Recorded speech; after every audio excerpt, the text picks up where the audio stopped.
தூக்குதடி தேவதை இவளா கேக்குதடி. நண்பனுக்கு மகள் பிறந்திருக்காங்க, அப்ப பார்க்காம இருக்க முடியுமா சொல்லுங்க. வாசம் தூக்குதடி அடி கோயில் எதற்கு தெய்வங்கள் எதற்கு உனது புன்னகை போதுமடி. நாஞ்சில் விஜயன் அவர்களுக்கு மகள் பிறந்திருக்காங்க, அந்த குட்டி தேவதையை பார்க்கறதுக்காக தங்கதுரை அவர்கள் போயிருக்காங்க.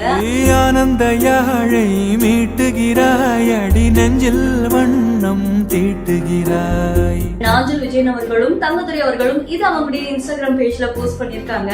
அண்ட் இத போஸ்ட் பண்ண அவங்க என்ன சொல்லிருக்காங்கன்னா, மகிழ்ச்சி அப்படின்ற வார்த்தையுடைய முகவரியே நட்பு தான் அப்படின்ற மாதிரி சொல்லிருக்காங்க. நண்பனுக்கு குழந்தை பிறந்திருக்கு அப்படின்னு தெரிஞ்ச உடனே நம்ம வீட்டுக்கு ஒரு சந்தோஷம் வந்துடுச்சு அப்படின்ற மாதிரிதான் தங்கதுரை அவர்களுமே போயிருக்காங்க. சோ அந்த குட்டி தேவதைய தங்கதுரை அவர்கள் அப்படியே கையில வாங்குறாங்க. அழகா இருக்காங்க அப்படின்னு கொஞ்சம் அதுக்கப்புறமா பாப்பாவை பத்திரமா திருப்பி கொடுத்துட்டாங்க.